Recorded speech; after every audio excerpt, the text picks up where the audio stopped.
It's episode 11, our horror stories episode. Welcome. So this evening we're going to regale you with tales of horror from the flute world, from both players and technicians. So sit back, enjoy, and prepare to be assimilated.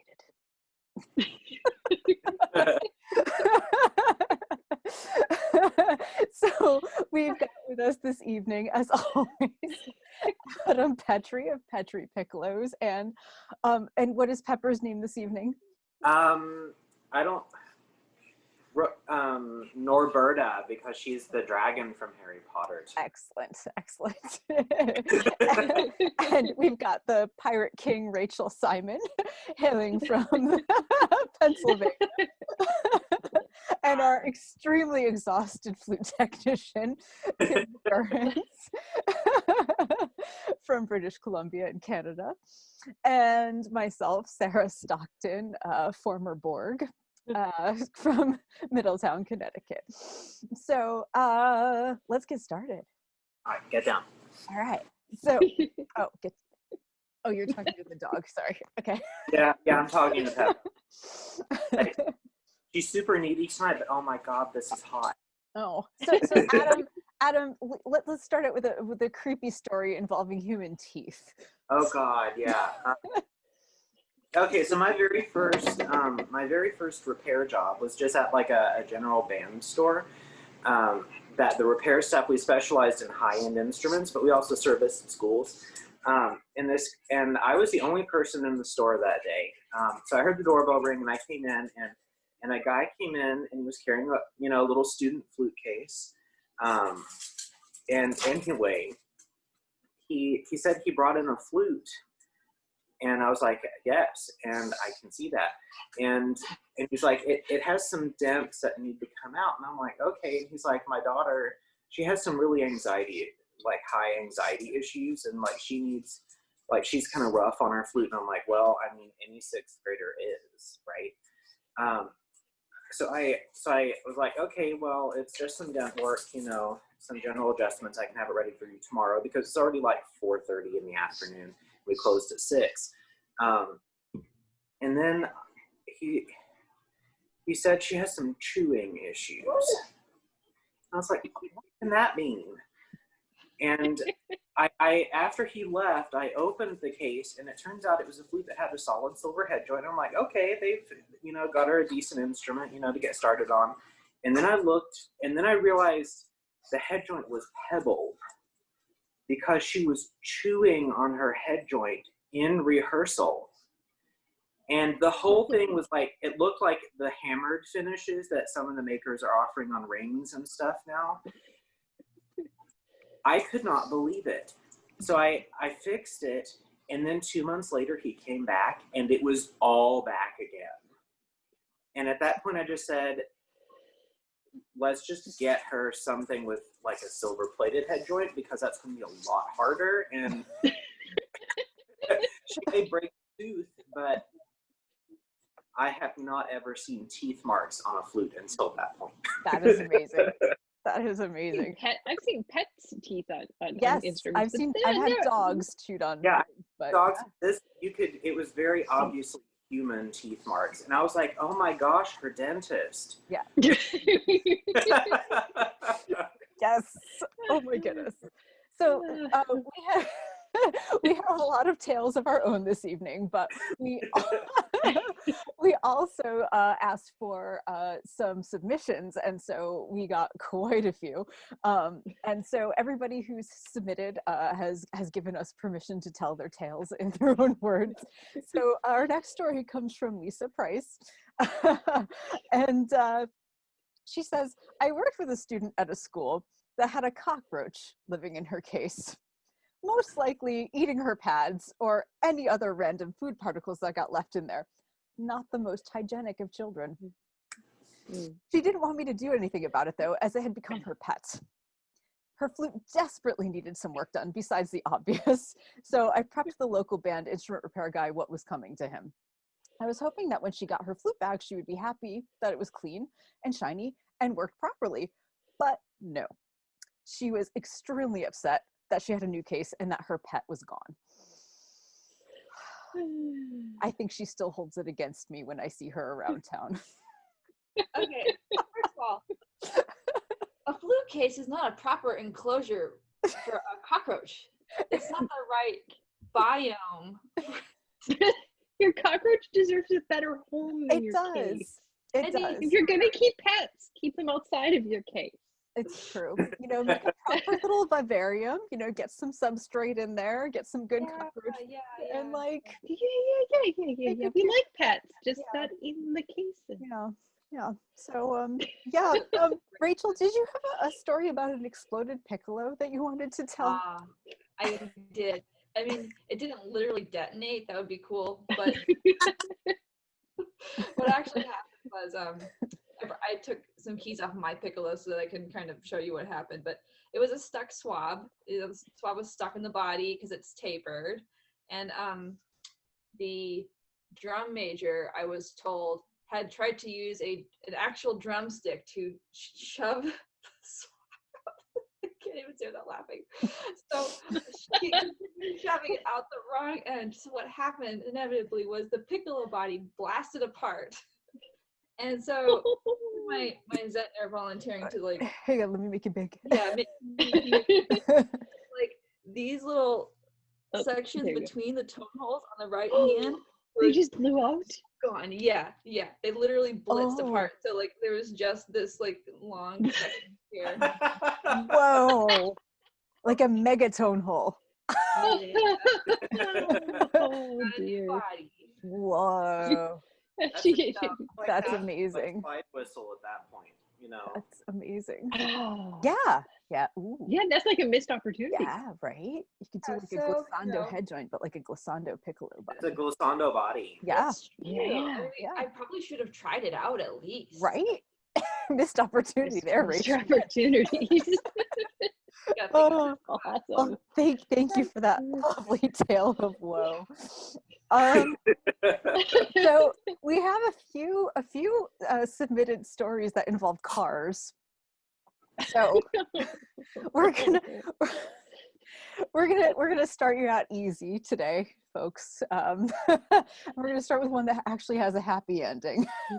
So do that. Katie Kendall, who is one of our tech patrons, says, when I was in college, I left campus in the afternoon to go home and get ready for our studio recital that night. I must have had a lot on my mind and a lot of stuff in my hands because I set my flute on top of my car to open the door and I drove away with my flute on top of the car. I was probably halfway home when a good Samaritan flagged me down at a stoplight to let me know that I had something on my roof. This one had a happy ending and the flute was not harmed, but it was still terrifying. And I definitely learned my lesson. Ooh. Wow. Yeah. Can you imagine like the adrenaline when you like realize Right. what, yeah. I have actually a similarly related story because I used to work for a major flute dealer in Texas. We all know who that is. And I was at NFA and this person, like the Weissman, like pipe bomb cases had just come out, you know, those. And it was this orchestral player. They had a 22 karat flute and they did pit orchestra work for a ballet. But the way you got into the pit was a 2-story spiral staircase. And it was in the case and they dropped it and it rolled all the way down. And Right before performance. But it was in one of those like pipe bombs. Okay. Did it live? They said it was totally fine. Awesome. So, like props to that company, you know. Did they that's get like a free case out of that? Because it seems like they should probably get some kind of promo. Well, it For, turns out like, they had one of the prototype carbon fiber cases. Nice. They had because those had not quite yet been released. They were being announced at that specific NFA. But that's another happy thing, you know, of a horrific story. I think you're scaring Pepper. Oh, she's chewing on her moose. Aw. She's trying to kill the squeaker. Aw. So on to another horror story from someone who submitted one. This is from Chris Rouse, who is the lead repair tech for Pearl. And he says that when Pearl was videoing for their 50th anniversary celebration, a well-known flute player flew in from LA for the day. That morning, I asked to take a look over his flute to make any adjustments that he might need. Oh, this So as to make a good impression, I took everything apart, cleaned the tubes, did a light polishing, and then I reassembled the flute and made some small adjustments. I tried playing it and had some success. I had him try it, and nothing came out. For the next several hours, I double-checked everything. I noticed on one particular tone hole that I was squeezed it particularly hard, the flute would work. I had not noticed that the flute had soldered tone holes until I saw light leaking through on not one, but 3 tone holes. The solder was dark and matte when I removed the tone holes, which alludes to the fact that there had been leaks there for some time. I figured out in the cleaning process, I had cleaned out 35 to 40 years worth of finger cheese, which we have talked about before on the show. And apparently it seals holes quite well. Luckily, I was able to solder those tone holes and make the necessary adjustments 30 minutes before the recording of him playing. Okay, that's totally boss, first of all. Yeah. Right. That's some skill. And talk about like terror. I mean, that is a tale of terror for literally everyone in that building that day. Dream that you have sometimes. The question is like, how do you solder when you're shaking and want to puke? Is actually what I really want to know, because I think I would be probably doing both at that point in time. It's true. It's true. Right. And not only that, it's a high profile person. It's on a day where they're spending a lot of money for a camera crew. Yep. And like, I know a lot of people, just the Netflix and a lot of the film industries here in Atlanta now rather than LA. So when the cameras and lights and sound, all that's ready, you have to be ready to cover. That's the finger. You have to be ready to go. So the fact that they were doing that under all of that pressure is so impressive. That's amazing. Yeah, It's totally amazing. So good job, Chris. And note to all the techs out there, don't clean your clients' flutes right before a recording session. Let that finger cheese continue to plug any holes. So Kim, I hear you have a tale of terror you would like to share with us. I do. Retail life is full of fun things. One of the most unique horror stories that I have is we had, back when I was working for a large chain, and somebody had returned a flute or brought it in for repair, and it was because their child had been sick and the parents wanted to clean it and they were concerned of how to disinfect it, which of course is something we're all thinking about right now. So don't do this. They decided that the best way to do it would be to take the instrument and put it into a container and mix a mixture of Tide, like clothes laundry detergent, and bleach, and let it soak in there overnight, and then they would wash it out in the morning. There were no germs on that flute anymore. There were no germs on it. However, it did plate this like pearly pink coating that you could not do anything other than like buff off, and it was like a student instrument, so it didn't get anything, but it turned the entire thing pink and pearly, and all of the everything else turned rust color. And I still regret to this day that they of course got a different instrument and everything, but I still regret to this day not putting that in a shadow box. Yeah, you know, that makes me wonder if there's copper in any of those like detergents.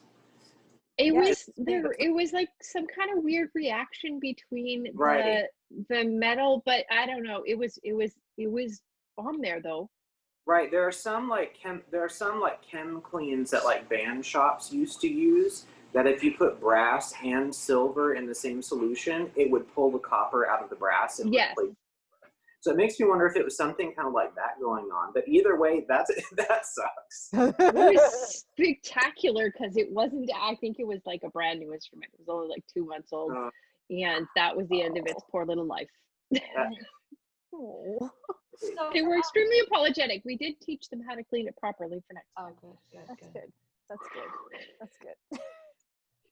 This was also like 15 or 18 years ago. So Cool. So I'm sure they've moved on from They that. they're over it. I just remember it. I think it's time for another gross bug story. Well, Yum. before we move on, can I just give some props to me matey Kim and her costume? Because I don't know if everyone fully appreciates this costume. She wins. Oh yeah. Like can everyone see that those are shims? Those are shims in on my face and in my hair. Now, really, this is actually kind of what some days almost look like in the shot. That's I what we think. look like. We have to get made up for this show. We do. That's what we actually look like. Yeah. There's days that it's Yes. not. Except Kim, I'm actually overhauling a flute right now, so you know. yeah, Kim, you're dressed a little too nicely, though. I mean, for Yeah, you are. Well, you know, we're still going on camera. Don't It's true. sugarcoat it. it's So, I mean- nice clothes. It's you know the bags under the eyes. Yeah. This you're an overhauler, is what you are. It's been a really busy year. This is about how I feel. A plus. Great presentation. yes. Excellent. Anyways, All right. first thing. Bugs. Yeah. Bugs. Okay. So, so pad bugs are a real thing. They are indeed. So one of our tech patrons, Bob Bailey, has submitted some live action photos of what these bugs look like when they are alive yum. and juicy. And most of the time we find just their dead, shriveled, dried up carcasses in the case, and you can see where they've eaten the pads. But yeah, pad bugs are real. So let me. I'm gonna share my screen. If you're here we eating or go. drinking, maybe stop Yeah, for a second. There they are. Oh, God. They're so cute. They're so cute. Yeah. I think that's poo right there. Yeah, that's it is. Yeah, that's poo. Yeah. And so we got some actual beetles going on, and the larva. Those are nice. Yeah. Has a gazillion little Great. legs. Yeah. The Right. legs are what creep me out the most of all. I'll and they tell like you. stick to the case velvet. So like. Yeah, they're carpet beetles, and they Yeah, like they wool are. and cotton fibers, and that's Mhm. what happens when flutes sit in closets. Yes. And I think I also have a Yes. photo here of what they do to your pads. So let me pull that one. Oh, up. Why aren't they wiggling? A video would have been awesome. Oh, Right. yeah, I know. Oh, there they are. So Yum. they actually like chew on the pads, which is great. I like it when they tunnel Yeah, sometimes they make because tunnels. they make tunnels, and then it's really hard to tell because sometimes they get in like right at the corner, and then they eat all the way underneath, and then you go to seal something, and it like the whole pad just collapses because it's actually like just it's like a cave system down there. Yeah, it is. So Yum. Yeah, when I was gross at that band store, someone came in with this clarinet that wasn't playing well. bugs. Like, well, let me just look at it. And first of all, like, I picked it up, and I could tell that these were very clean people. First of all, like, they were very put together just to walk into a music store. Like, Mhm. they're clean people. Mhm. And I opened up the case, and I saw all these little husks. And I was like, okay, we have pad bugs. And I was explaining it to them and showing them the little husks. And then we realized that some of them were still moving. And they were when they're moving. so we on the spot threw it in the dumpster, and they bought a new one. Yeah, good job. Yeah. So Excellent that- life choice. So that being said, though, if you normally so pad bugs thrive when something has been like shut away for a really long time and like stored in a closet and not touched. So if you're like moving your flute around all the time, like you don't have to worry about pad bugs. It's like if you've been storing it for 5 years, that's when you might have to worry about it. So if you say, you played when you were a kid and you want to give like your kid your flute, but it's been sitting around for 10 years and you take it to your tech and they're like, oh, you have pad bugs, does not mean that it does not mean that the flute is a lost cause, but it will need a new case and it will need all new pads and felts because you don't want to bring that back into your house if there's eggs in there. So Right. It's really, as technicians, we have to freeze it to kill it. that does not even work sometimes, I have discovered. I know. Yeah. Yep. Yeah, Sarah's got lots of experience with pad bug horror stories. I do. So Yeah. No, that was Yeah, the best option is honestly to like repat it, take all of the organics off, and get a new case, because then you are 100% in the clear. Exactly. If Yep. you try to save the case, often sometimes that works, and sometimes you just get to overhaul the instrument again and buy a new case. So yeah, and student just flute cases are cheap. I mean, you can get it for there 30 you are. bucks. So there's no reason to not just like replace the case.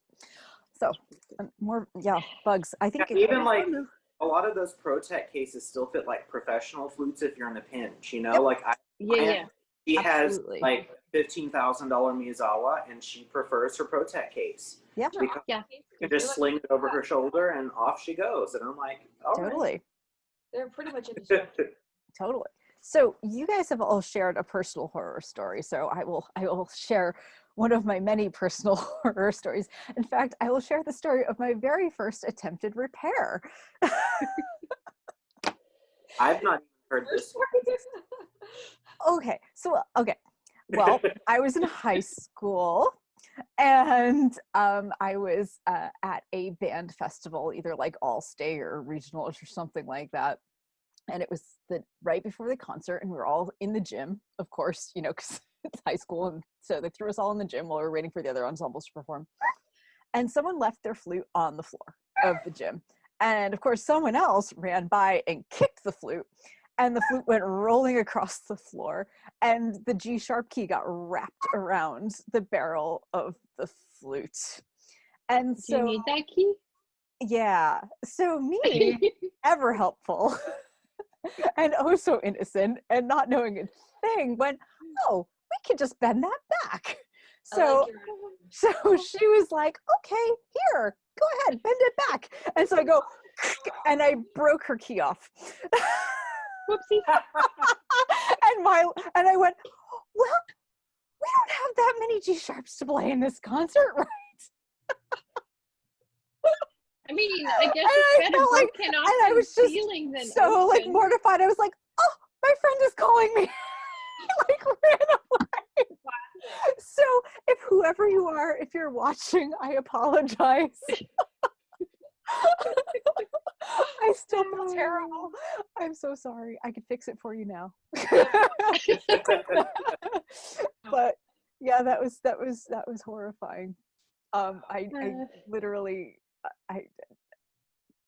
we were all just speechless. There was like that moment of just like all the air got sucked out of the room, and we all went, This just happened. yeah, yep. Hang on, let me blink a couple more times and make sure it's still actually really still happened. Yeah. So Yeah. that was not my finest moment. Yeah, you didn't understand work hardening yet. No, I did not. It's okay. So, anywho.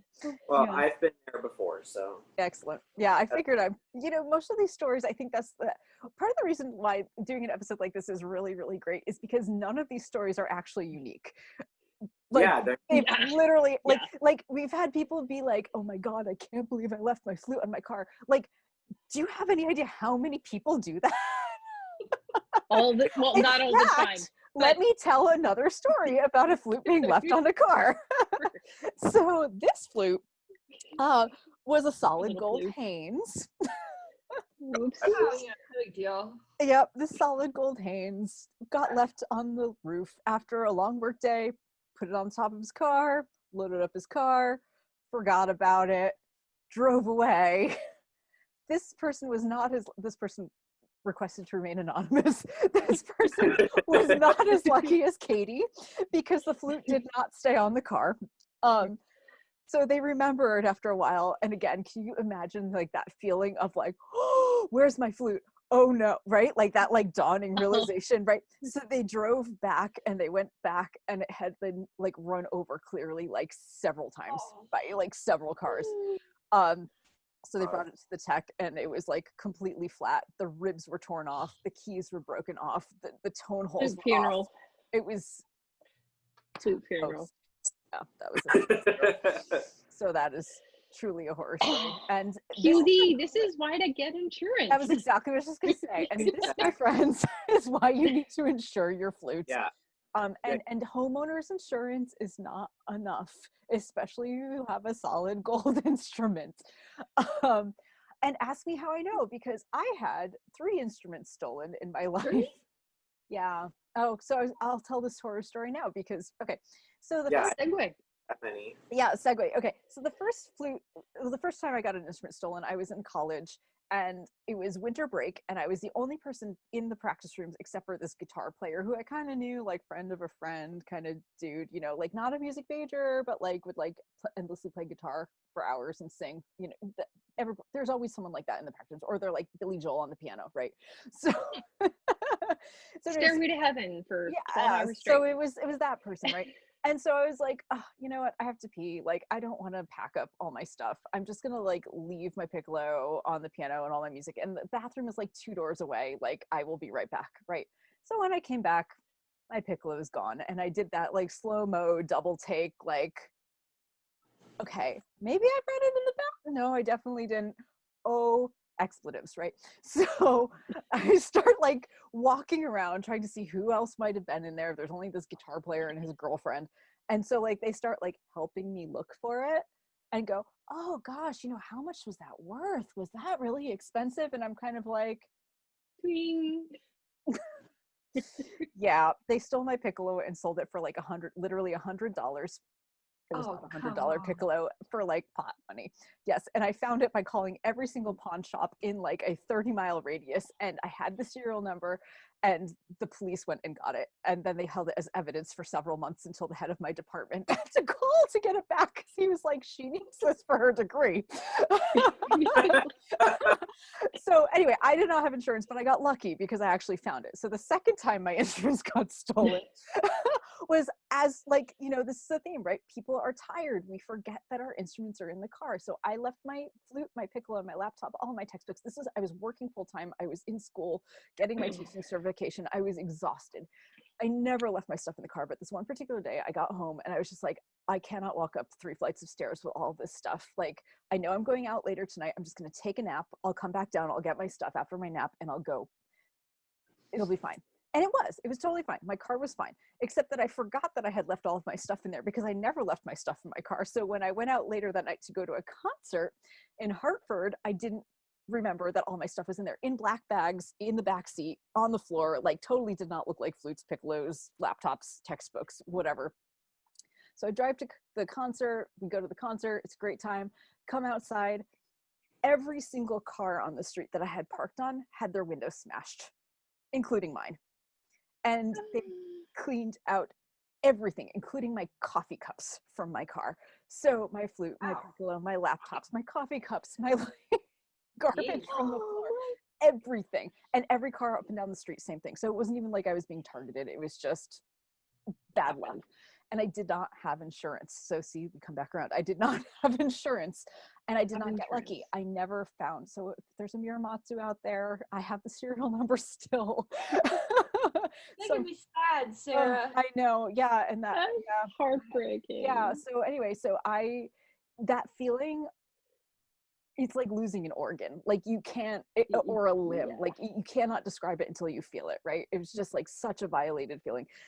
Anyway, so I call up my homeowner's insurance and they're like, oh, okay, you know, we'll cover it. Lucky me, like they actually covered it, but I had a $10,000 cap on what they would cover, which Yes. replacing a professional flute and a professional piccolo and a laptop and all of one's textbooks. Hey, you ran out of money there really early, didn't you? Yes, but silver lining, this is how I ended up with my Mateki. Because at the time, no one had ever heard of Mateki. And so I found one used on Flute World. Thank you, Flute World, for like $4,000. It's like a $14,000 instrument. And it was being sold used for $4,000 because no one had heard of a Mateki. And I love that flute to pieces. Like it's a great instrument for me. I like took it out of the box to play test it and went, this is it. Like, this is it. I am like happy as a clam. And I got my Burkhart piccolo. And it's a global, but I love it. It's great. And I like it better than my old piccolo too. So like silver lining, you know, I got instruments that I could afford, but that I actually ended up, you know, liking. And however, had I had real insurance, I could have actually shopped around, you know, and maybe even ended up with something better. And you know, replaced my computer with a nicer computer. And, and Yeah. I actually have a similar story, Yeah. and it's with clients. He left his flute in his piccolo, like his instruments in his gig bag in the back of his car, and he just ran inside for like 10 minutes to get Yep. something because he was in between like gigs and stuff. And he came back out and found his window smashed out, Yep. and his Mhm. instruments were gone. Yep. He thankfully had insurance, Good. and it was a custom Tom Lacey flute Oh, that was made wow. specifically for him with a 14 karat Jack Oh. Moore, and those aren't made anymore because That's Jack, not replaceable. it's not Mm-mm. replaceable. And it was one of the like really early Zentner piccolos that Miles Zentner made, and you know, so these were very personal to him. Mhm. And he had insurance, and he submitted a claim, and I was the technician that did like all the estimates and all that, like because I had done the appraisals prior. And I literally went out with him to dealers and sat in on trials because I knew him and his playing and his sound. And then after he had kind of settled on a new flute, because he didn't feel piccolo was as important, he wanted to try to get as close to his old flute as he could. Mhm. They found his flute in piccolo on what's called the MARTA here in Atlanta, which is the Metro Atlanta Transport, like whatever. It's a railroad system. Whoa. And so dumped it there because they realized what it was and what it was And worth. you were never going to be able to sell it. Mm-hmm. And if they got caught with it, it would have been a felony. Right. So he got it back, but when I looked it over, it had been dropped. Oh. Concrete. So like I had to do all kinds of cosmetic work, and it was thousands of dollars plus an overhaul. Like it was just totally wrecked. Yep.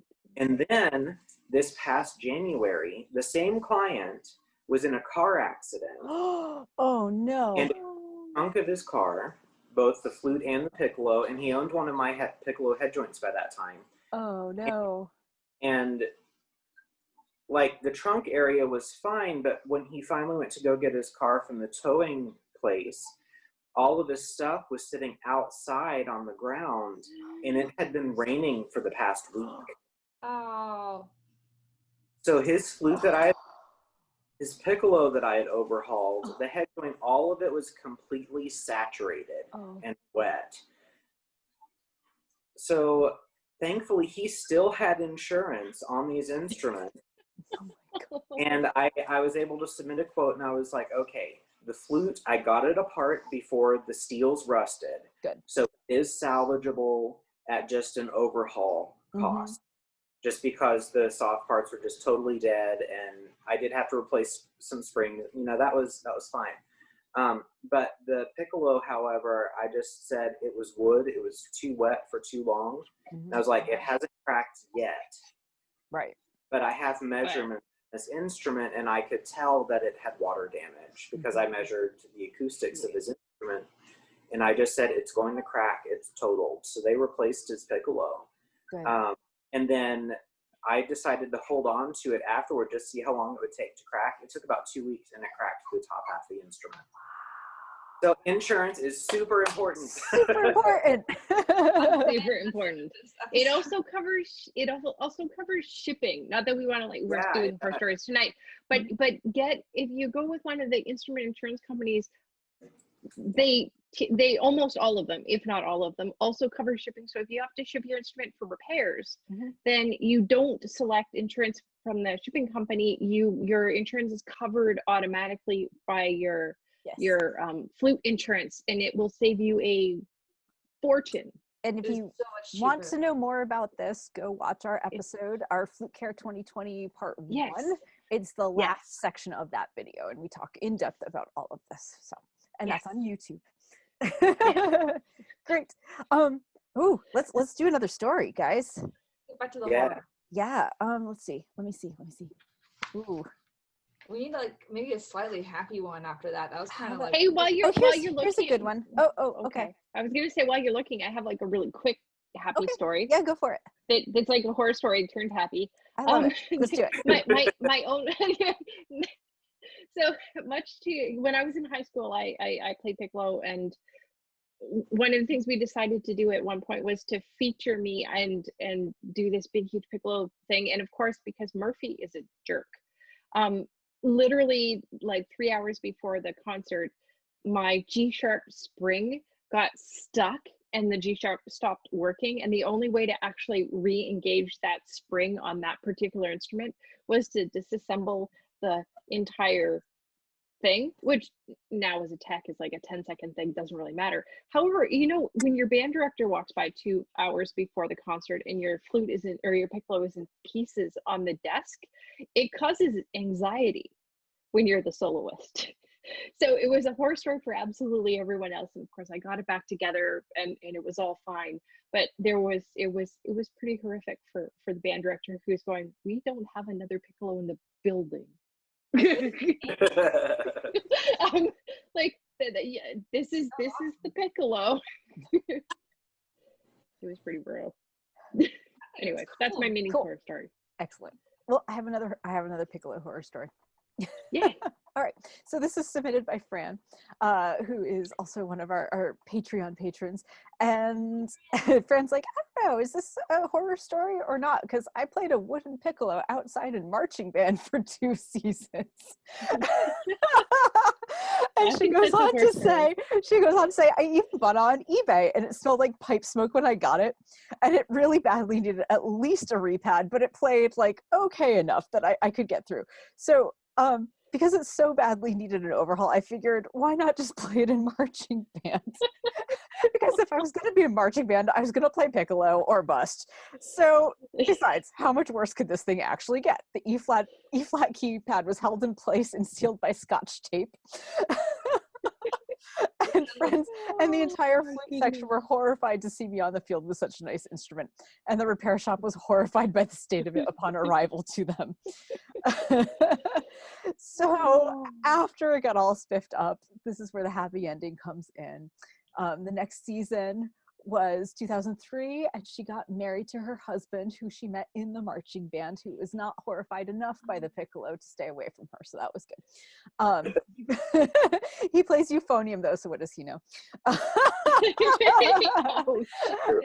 and now we play in a community band together with our son, who plays tuba, and our daughter used to play the oboe, so she used to come to band practice with us, but she's since switched to violin and enjoys her band practice nights by herself. So happy ending. Awesome. You can abuse your piccolo and still meet the love of your life.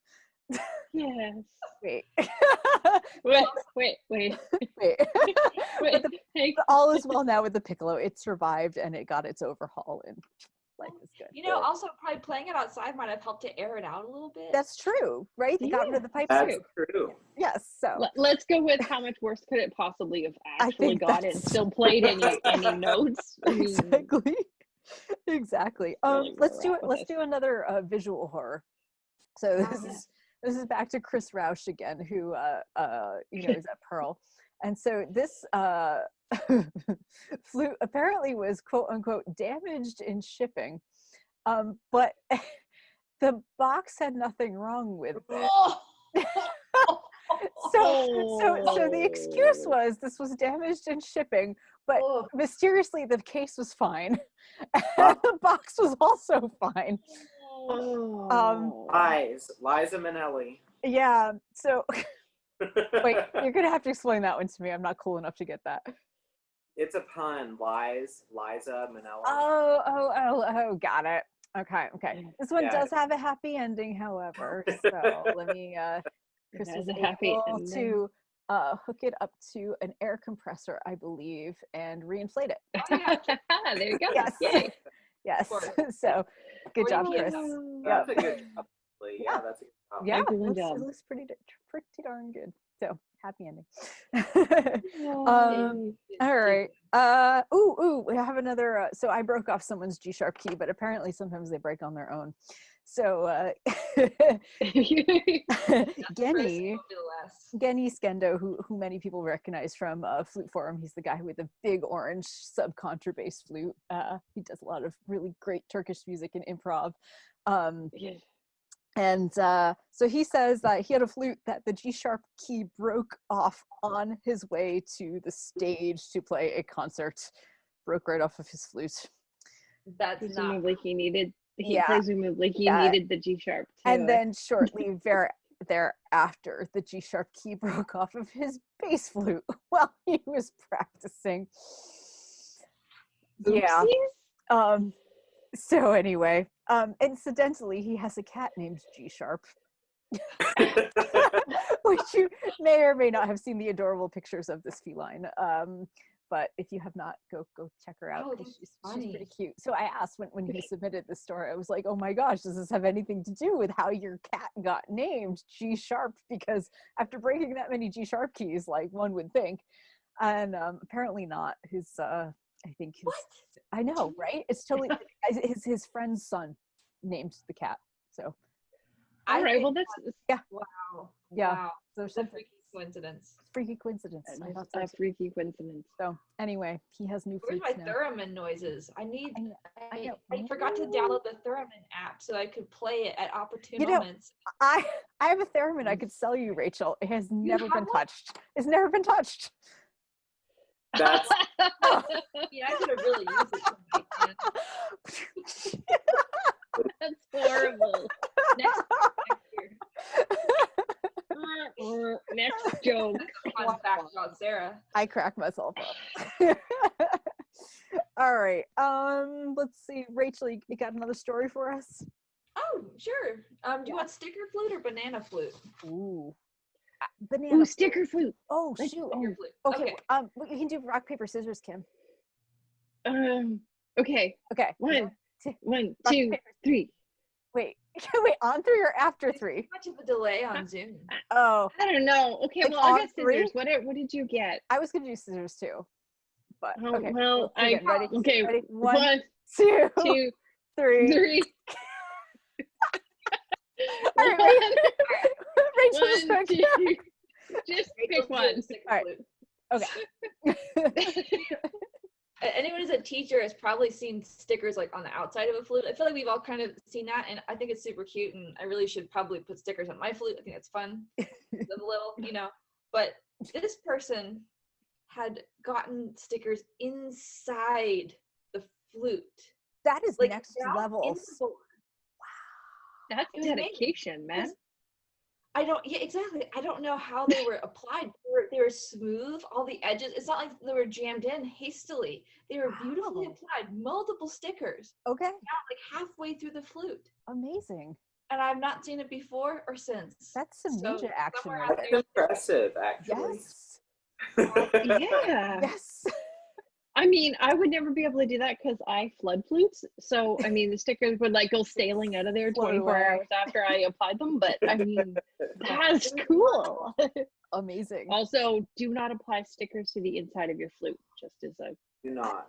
Yeah, I feel like that's not. Yeah, I feel mean, like that maybe. I would avoid it. I said that we've seen all of these multiple times, but that may actually be a unique story. I've Yeah. never heard of that before, like on purpose. That's pretty amazing. Cool. That was great. Yeah. So we had a story submitted about not stickers, but about other things stuck to flutes. So Ew. this was submitted by Brian DeGainer, who's a tech, and he says that the son of an elderly Irish flute player contacted me about fixing his father's flute. He said that his father used to repair and is convinced the problem with the instrument is not his deteriorating lung capacity. So he felt like his sound just was like a little airy, a little leaky, just like not as robust as it should have been. So he may or may not have gone a little overboard with the epoxy. And if he already admitted that he went a little overboard. Yeah. So I'm gonna show some pictures here. Let's see. So here is the flute. Oh, can we see it? Where did it go? Oh, I okay. wish I had my pictures. Yeah. What? Yeah. He went a little. What? So he was trying to seal, any possible cracks in the wood. And he may have gone a little overboard. So once Brian picked his jaw up off the floor and contacted the maker of the head joint because the body was nameless and it didn't match the head. So at least he knew who the head joint maker was. So was it nameless or just under the epoxy? we don't know. So anyway, so there was also an inner tendon sleeve that was missing from the body. So he didn't use the owner's name, and he gave a description of what happened, and the maker recognized the story immediately and said, he effing did it again.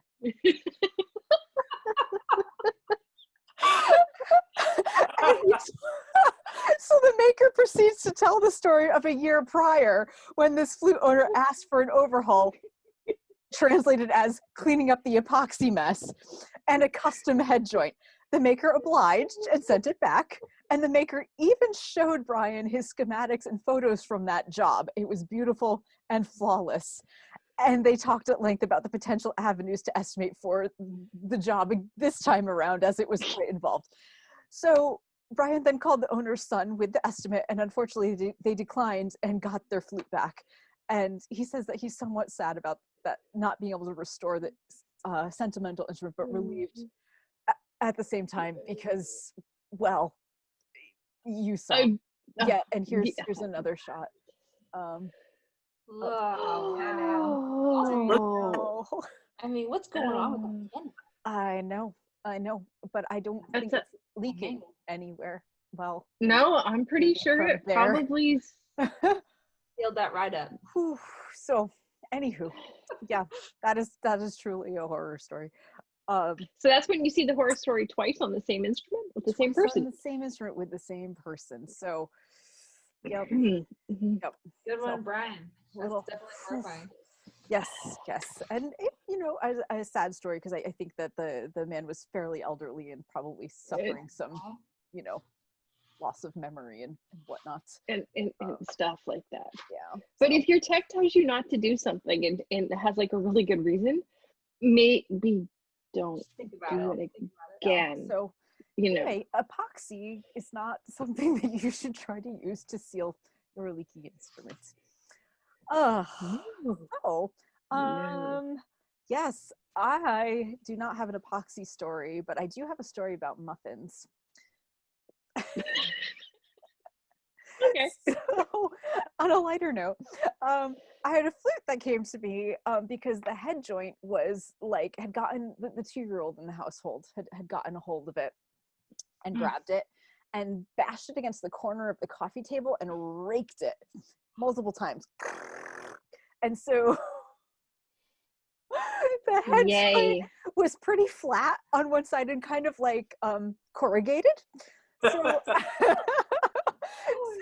I open the case and I go, okay, well, it looks horrible, but this is totally fixable. No problem. So I close up the case and I put it back on my shelf because they weren't in a hurry for it and had other stuff that I had to get to. So a week later, I get to this flute and I take it out.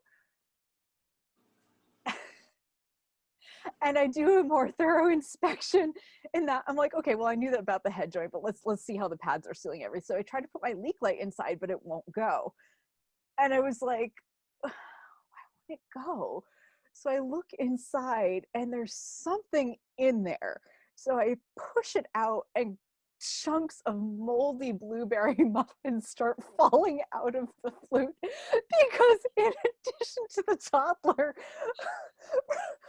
bashing the head joint on the table, they also decided that the flute was a great place to store their muffin for later. It was hungry. Yeah. This is like the PB&J sandwich in the VHS machine. I'm dating myself, but seriously. So Tex, be sure to thoroughly check every part of the flute before you decide that it's safe to leave it for later, because it would have been a lot easier had I gotten to it a week sooner. we had an instrument returned at the retail store that I worked at, that the individual had left an open container of salsa in when they returned it in June, and we cleaned it in August. Feel free to go there yourselves, because That's This really is like a flute haunted house. I mean, it's like one. Well, Oh my god. this is not necessarily flute related, but I had a customer at that store. She was a professional clarinetist and had spent 2 years in the Amazon doing missionary work. And she said, I took my cat with me. And I'm like, Okay. okay. yeah, okay. Okay. And I pulled it out and I immediately said, okay, I just have to overhaul this. And then I will not forget the fact that I spent 2 days literally scraping the jungle out of the board because the inside looked like this because she didn't swab it out. Oh. And it had things growing inside it. Oh. Yeah. Oh. Excellent. Okay. Yeah. Well, you know, if you like a nice resistant sound. It was colorful It in was more ways than one. Oh my. For that organic tone Oh development. my. Yeah. organic Yes, tone. Oh yes. indeed. Wow. Ew. So Gross. wow, I don't have a story about that. but I have a story about gravity, if that's Oh, gravity's gravity. mean. Actually, I have a System few flutes. I have a few stories about gravity. And these both happened exactly the same way. One submitted by my friend Erin, who is one of our player patrons. Oh, and I think we have a player show next week, don't we? Mm-hmm. Yes. So players, join our Patreon now to get in on the fun. It's very chatty. It's very casual. It's a lot like this episode, in fact. So if you want to talk to us in real time and tell stories and ask questions, that's a great place to be. So join our Patreon and chat with us next week. It'll be Super fun. casual, super fun. Yes. So Erin says, I was in undergrad and taking my weekly lesson. Up until then, no teacher, in all of their defenses, though I may have ignored them, never told me to not hold the flute by just the head joints. They only used to emphasize not grabbing it by the keys and twisting. So while I was listening to my professor explain a passage to me, the body of my flute decided to come loose and drop on the floor while my hand was firmly holding the head joint. My flute was never this loose in my entire life with all the flutes in all the years, and it was just never an issue. But this time it was, and the body landed on the G-sharp key and bent the entire key around the body of the flute. So we know what can happen when this happens. You However, okay, they both just kind of stood there and stared at the flute.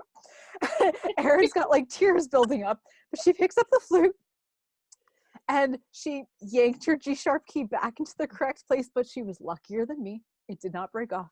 So she's like, it felt a little weird. I didn't quite get it back into the right spot, but I continued on with my lesson and I held it in because I didn't want her to cry in front of my professor. But I was so sick to my stomach after my lesson, and more so that I had to call my dad from 3,000 miles away to tell him that after 15 years of playing, I actually broke my flute and it needed to be repaired, which was likely going to be expensive. And so she was in college in California, and the only repair person that she knew was in Connecticut at the time. And so this was before internet searching was a thing. Like, so she ended up, you know, she was like, I'm just dead. I know that I'm dead. But, you know, she managed to get through the year after her, like, you know, quasi repair on the flute. And then, a year later, she ended up getting her new flute. And, you know, to this day, her non-flute friends laugh when they see her walk on stage because she has like a death grip on the flute. I don't blame her. Right. Not judging there. Yeah. And she's like, yeah, I'm sure that everyone holds their flute tightly, but like, I really hold my flute tightly. on that same note, I can name this person by name because they're dead. Yeah, Georgia Dwyer. She was the first female principal in a major like symphony orchestra, and Yes. she had a platinum Powell, and she was going out to perform a concerto with the symphony, and she just carried it on by its head joint, and the body, as she was walking out on stage for the concert, fell off, and she stumbled over it. So do you know what she did? She went backstage and she grabbed another one. Another platinum Powell. Another Powell. Okay. Oh, it's always good to have a backup. Have a people. backup flute, Always have a everybody. backup. Always have a backup. I mean, if That's you can have amazing. 2 platinum ones, that's cool Yeah. too. Yeah. So in my gravity case, I was in undergrad also playing the school's Gemeinhardt alto flute, which fortunately is built like a tank. And I discovered that because I was standing in the practice room's hallway, which had a lovely tile floor. And I was just standing there. I think I'd gone to get a drink of water or something. And all of a sudden the body just let go and went smack, like straight onto the tile. And I kind of went to see if there was Look left, anybody look looking. right. Nobody was witnesses. We're looking. good. I picked it up, I put it back on and played a couple scales and went, okay, nobody ever needs to know this. We're fine. La, la, la, la. It's a Gemeinhardt. It's a tank. It's fine. They are. Those things are like built like. They are. They are. Yay for them. They are. So we have time for one last story, and this one's a long one, but it's a good one. Oh, is this Yes. this? And it's another tale of flute meets car. This is a remarkable story. This is a remarkable This is story. an amazing story. So Okay. kudos to Rachel Hacker for typing this whole thing out, because when she first told me this story, she was like, yeah, my flute fell off my car and then I found it later in a snowbank. And I was like, okay, can you like flesh out some details for me, because I need to know more about this. And she went above and beyond and like fleshed this out to the nines. So here is the story of Rachel Hacker and her snowbank flute. Snowbank. She says, when I was 18 and a senior in high school, I had a sweet little sonare flute. Basically, I had been keeping my student Gemeinhardt at home, at the high school, and leaving my intermediate flute at home. The day before her disaster struck, I had gone to a relatively informal college audition held on the college campus where my youth orchestra took place. I felt pretty pumped about the audition, and I decided to take my fancy flute to school. I guess it was all the snow on the ground combined with holding too many bags plus a coffee that did me in. I put my flute on top of the car to unlock it. Are we hearing like a familiar pattern here, people? There's a pattern here. Don't put your flutes on the car, people. And then apparently drove away with the flute still on top of the car. Now, I was a somewhat dreamy and forgetful child. Sometimes the flute just stayed at home, even if it was in the case right next to my backpack. I got to band class and did not see my flute in my locker. Later that day, I checked my backpack. Then, after school, I looked in Lost and Found, thinking that maybe I'd forgotten to take it with me from the lunchroom or what have you. I actually accused a student of stealing it and told my assistant principal someone had probably stolen it. There was a guy who had a crush on me, and I had turned him down a couple months before the flute incident, and I secretly wondered if it was him. Lots of suspects here. Indeed, intrigue. I got home later that day and it was still nowhere to be found. We started to panic at that point, and I told everyone in the band about the missing flute, so they were looking too. I had another college audition coming up in 10 days, and we decided to cash in the insurance money with my savings to buy an upgrade. I got a new Yamaha 674 for a good price, and we gleefully attended the second audition with my new flute. Yay, insurance. Yay, insurance. Woohoo! Yay. For your instruments. The disappearing flute had been all but forgotten until March. The next door neighbor who worked for city maintenance had come across an instrument on the side of the road. He told the middle school band director about it, who told the high school band director, who told me. I actually went to the city building and told them what I was looking for and who might have had it. They eventually sent me to my neighbor. Sure enough, he had been driving around my flattened flute on the back of his flatbed truck for about 6 weeks.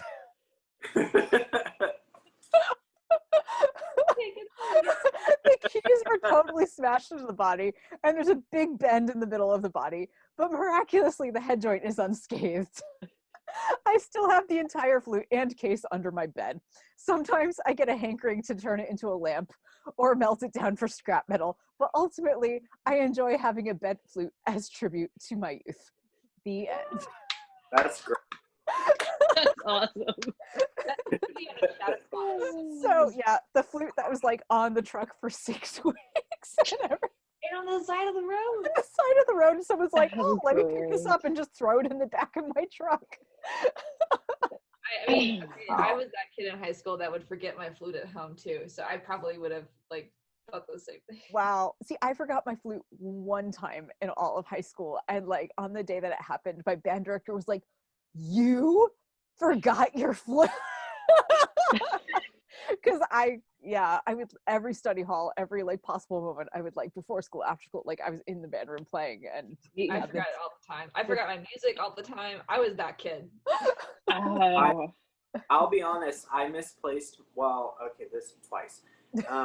In high school, I accidentally left my flute outside as I was waiting for the bus. But like the people that monitor, like the go, like people checking to see that all the kids had been picked up, found it, so they took it into the office.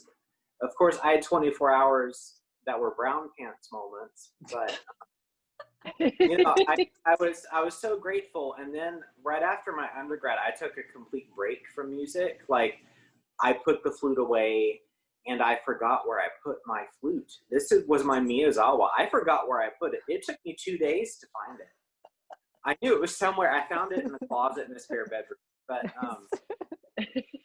anyway, that was not nearly as bad as the moment in high school where I was like, "Yep, I've done it now." My parents. Oh my goodness. Oh, Well, friends, we did it. We filled an entire hour with flute horror stories. We did. Yes, we did. So thank you to everyone who submitted. Some of those were beyond anything I could have imagined. Yeah. So pretty great. And I guess the moral of this story is to know that you are not alone when something dumb or horrible happens to you and your instruments. And never even for a half a second put your flute on your vehicle. Yeah. It seems to always turn out really badly, at least short Unless term. you're So Katie. just don't. Yeah. Yeah, but even still, just still. don't do it. Just you know what? Think of all the stories and go, yeah, maybe not. Maybe not. No. So between your knees, carefully on the ground next to you. Well, ooh, no, because no, the ground would be worse. Just put it straight in the car. Put the flute straight in the car and just that's it. That's it. Put everything else on the car. But hold on to your flute while you unlock. Laptop, whatever. Put the flute in the car. Yeah. Cool. All right. Yeah. Excellent. So next week we'll see our players on Patreon, and then the week after that we'll be back. I think. Oh wait, I need a schedule. I'm going to post a schedule. Darn it! So I don't have to make things up as I go. So we're going to post a schedule because we made a schedule, and we have a lot of special guests lined up coming soon. So I will spill the beans here. We have Jean-Paul Wright from Trevor James Flutes coming in a few weeks to talk to you all about the magic of Trevor James Flutes. And our tech patrons will get a chance to talk with David Farley, who is their lead technician at Trevor James, and ask all the questions about that. A few weeks after that, we've got Joe Bukavicius from KHS, which is Altus and Azumi and Jupiter, and he'll be here to talk with all of the players about all of those wonderful flute offerings. And he'll also be back again to talk to our tech patrons about all the ins and outs of the dealing with their flutes, and especially, I mean, Altus pads are really unique, so that's going to be a great opportunity to talk with Joe and pick his brain about that stuff. And we're in conversations with even more flute companies down the road, so stay tuned because we've got even more people coming after that, and we're so excited that we can do this and connect with the flute community and educate players, and we really want you guys to know about your flutes and to be be advocates for yourselves when it comes to repair and be knowledgeable about flutes. So that is why we do this, and when we get to do it in costume, even better. I didn't even have to clean up for the show. I mean, except for Kim, yeah. I just kept on going and then like hit play. It's so true. All right. So thank you everyone for tuning in tonight. It was absolutely delightful, and we will see you very soon. Bye, everybody.